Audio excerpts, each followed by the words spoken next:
Speaking of jumping with the wrong motherfucker, the halftime show. What we all been waiting for. Kendrick Kenny K. Lamar Duckworth.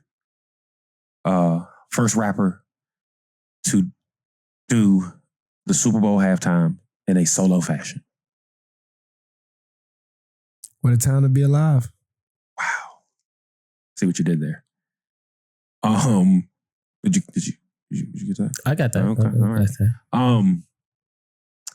There has been a lot of conversation about this performance. Both good and bad. Mm-hmm. I'm interested in what you guys thought. And you know what? Whatever you guys think, I'll be the other side of the crowd. Okay.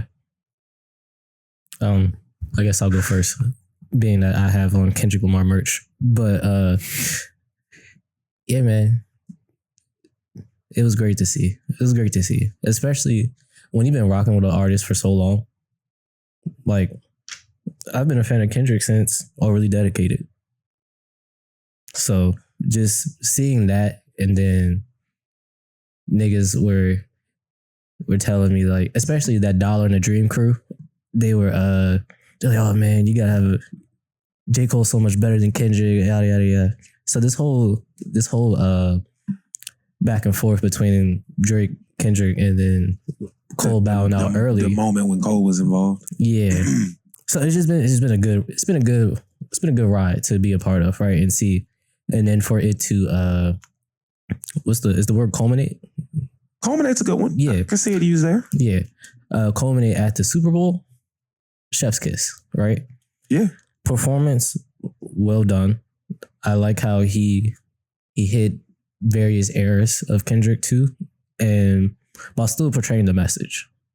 And a lot of subtleness in it that you had to pay attention to, like the A minor chain.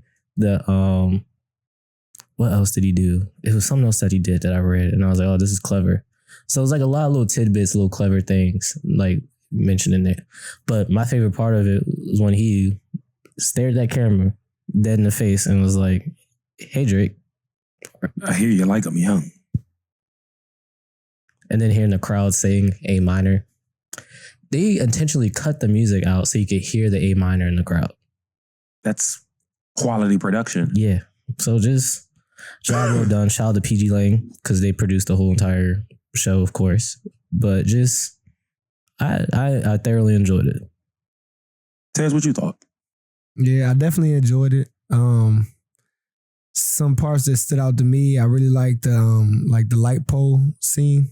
Mm-hmm. Where they were like sitting on the corner and like beatboxing and rapping.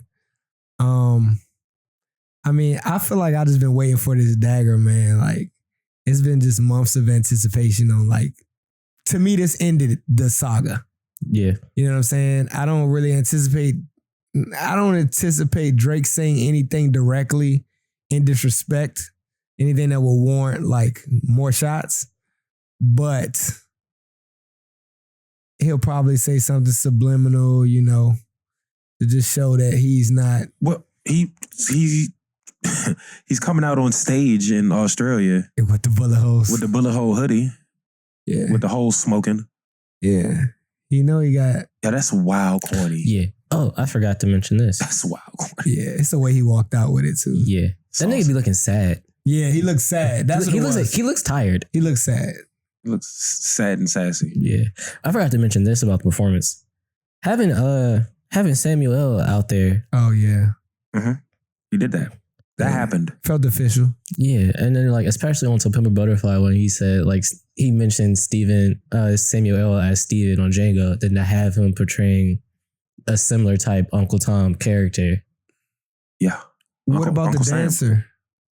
The one with the Palestine flag? Yeah, who came out with the flag. I think it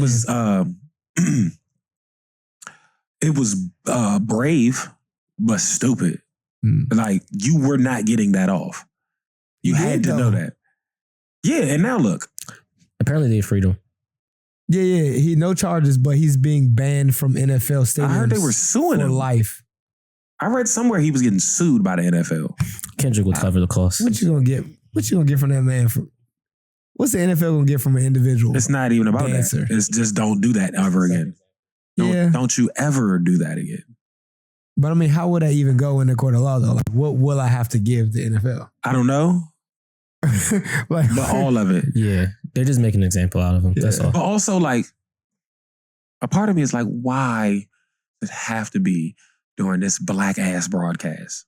He did put Sudan on there too. Yeah. I mean, I kind of feel like the flag said Sudan and Garza. That's what it said? Yeah. Regardless, what I'm saying is that why did the black artists in this black ass production have to be where a political statement is made outside of the direction of the political statement that's already being made? I think that's it. It fit into. It didn't. This is the artist that makes political statements. Yeah, but you should let him do that. You've been hired to be a part of that statement. That's another question. But do you think that was planned on Kendrick? That's what I was thinking. I don't. That's what I was wondering though, for sure. I think it was. Yeah. I don't. I'm like, did he just have that idea? This random dancer, or was this a big play? Because if it's not, you're ruining your chance as a dancer to ever perform again. He don't look like he's from people Palestine. have crashed out for less, bro. First of all, again, working venues. Mm-hmm. People have been terminated from venues for similar things. Okay. Had the job, working there forever, cool. And when the opportunity presented itself to make a statement, they did. And it was like in the middle of a show.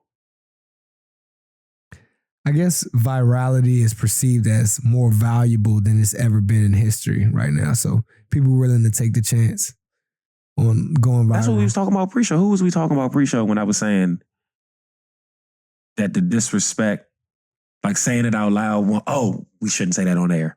But yeah, when I was saying like, you're disrespecting X, not knowing if the message that you sent ever got to them. Oh, right. Oh, yeah. And now you're like damaging their brand. Yeah. On the perception you have that you were dealing with someone from their brand that you never vetted. Yeah. You know what I'm saying? It's a similar thought, right? Where it's like, who actually deserves the crash out? Yeah. If there's a crash out to be handed out, who actually deserves it? I don't know. So what were your thoughts about the performance? So, okay. First of all, let's start with I enjoyed the performance, right? Mm-hmm. However, if I'm being critical, which seems this is my spot to be here today. Yeah. Pretty much every Monday, but so really dope that like the staging of it all, right? Mm-hmm. The GNX being there, him starting out on top of the joint, dancers coming out the trunk and shit. All of that's fire, right? I enjoyed his ability to have a choreographed set, but keep it hip hop in that he didn't do no dancing. Mm-hmm. Yeah. Right? Mm-hmm. Thought that was fire. I think it took a lot of bravery to go no backing track. Mm-hmm. I think some backing track might be better. Mm-hmm. Right? Mm-hmm. I think that gives him a line off to get his breath and then hit the ones we want to hear in the head. Now, he didn't drop nothing that he wasn't supposed to drop. Yeah. Right? He did an amazing job. Mm-hmm. But if we're just talking about where we could make it better. Yeah. Right? Like not a full backing track, obviously, but punches. Mm-hmm. Right? You rehearsing this enough to know where the punches air is going to be or not. Mm-hmm. And to take care of it, right? Or where to get air so that you have air there where you want to be really strong at. But I understand wanting to eliminate that even messing up the performance, right? And he's so vocally strong and present on the mic. It's cool. So great. My big critique, which could also be part of his genius, was the amount of storytelling that was being done throughout the performance starting with a song that's not even available, made it, and then doing so much new music, right? Made it a harder listen for the masses, right? Yeah.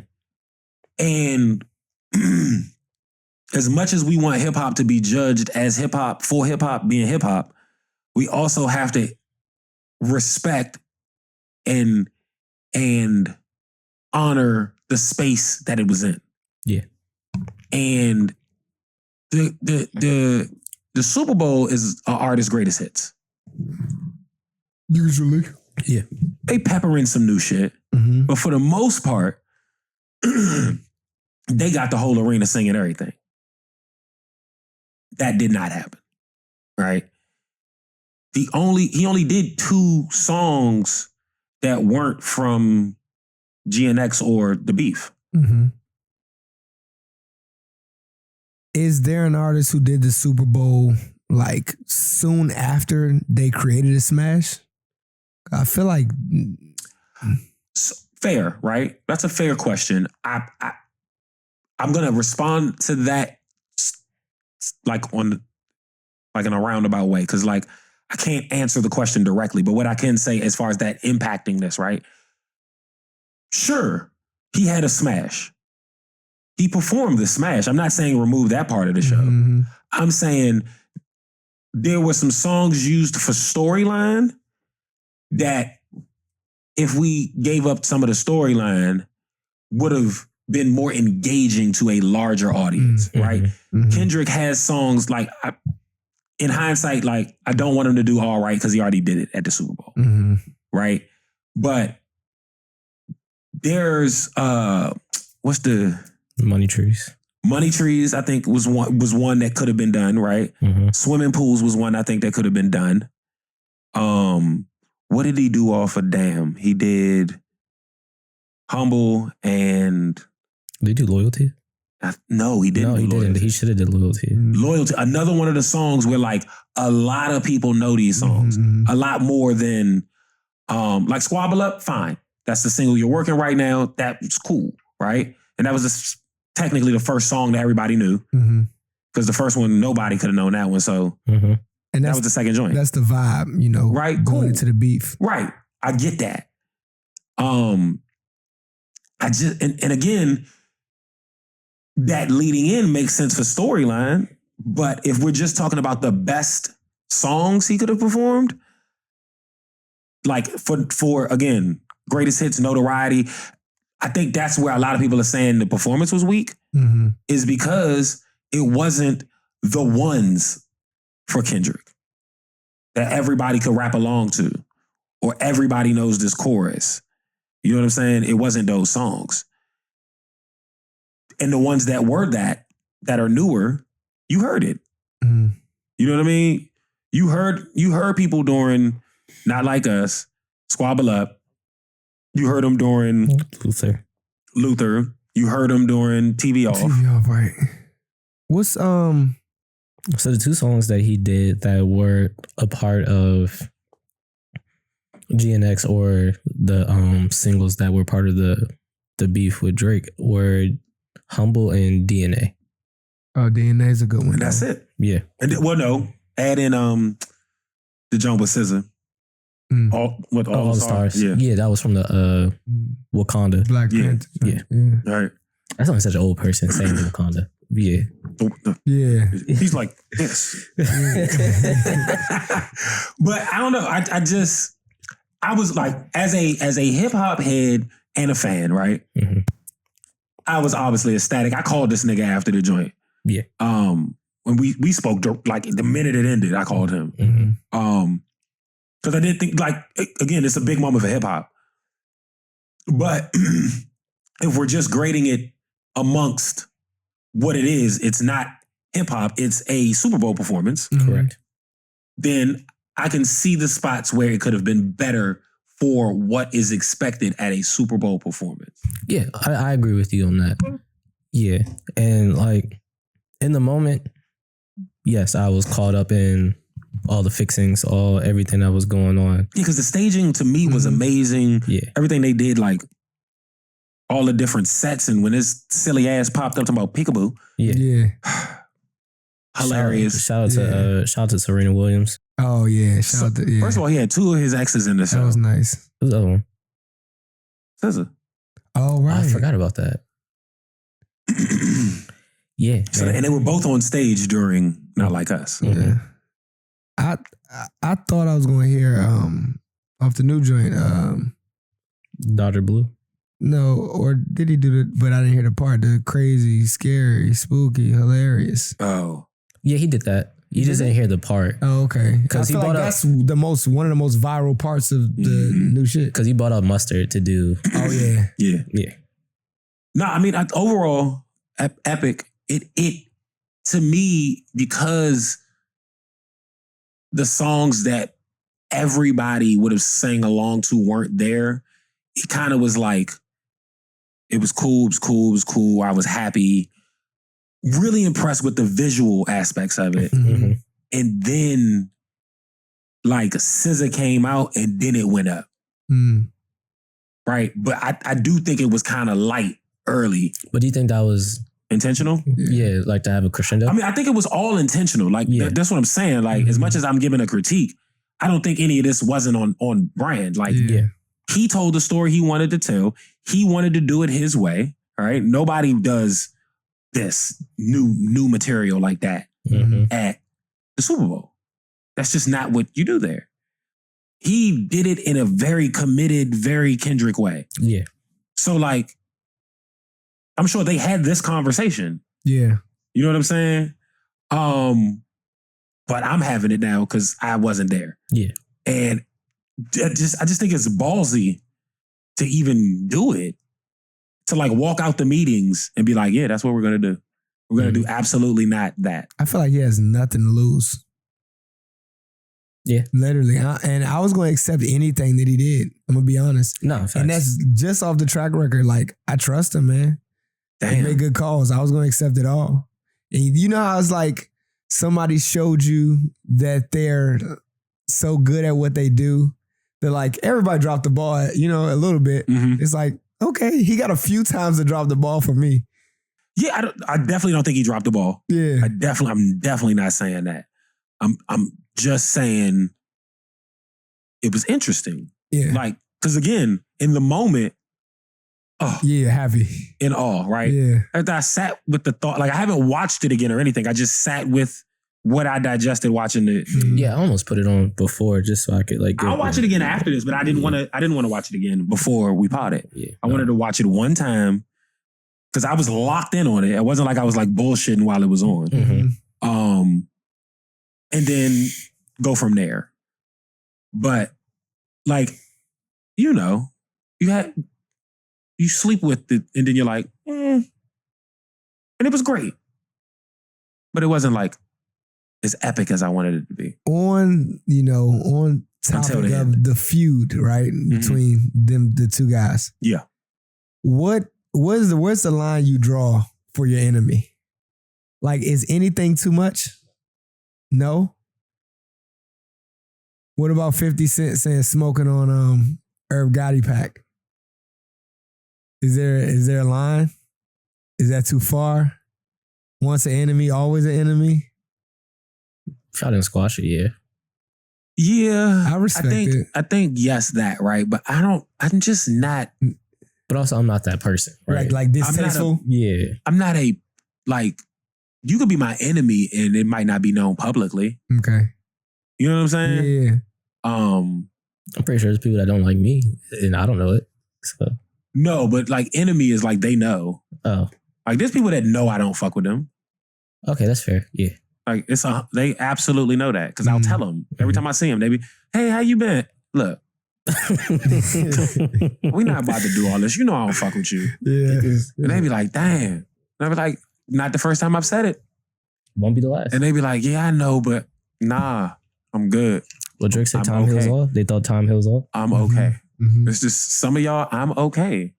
Do you judge the people who stand on it to the end? Like, is that Because a lot of people had a lot to say about that, you know. But standing on it to the end? Yeah, or specifically Irv Gotti dying, a staple in hip hop, and 50 Cent saying smoking on Gotti pack. I mean, yeah, I get it. Because it depends on to what degree, right? So like, I think as hard as you go in any other aspect of your life is as hard as you're going to go at an enemy, right? So like 50 Cent is of the I'll kill you, go hard, right? So yeah, celebrating the death of an enemy. I see that, right? And it was a very public enemy, right? I don't think I would go out there and say, I'm smoking on blah, blah, blah pack, right? But I'm also not a public beefer like that. You get what I'm saying? Yeah, it's not for everybody. Yeah, like, because 9 times out of 10, I've tried to figure it out. Like, what is this? You know what I'm saying? Like, why is it this? And if we can't talk about it, we can't talk about it. Will you go public if somebody asks you about it? Or you still reserve it? Depending on who it is. Okay. Actually, it really...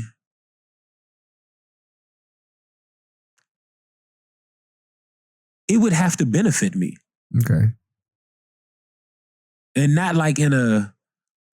I'm going to go out of my way and take a shot at the throne. But like a chess move? Like... If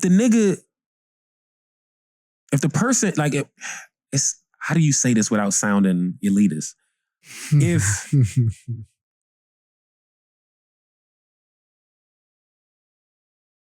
it has no impact, it has no impact. Yeah. You know what I'm saying? So we're not even acknowledging it.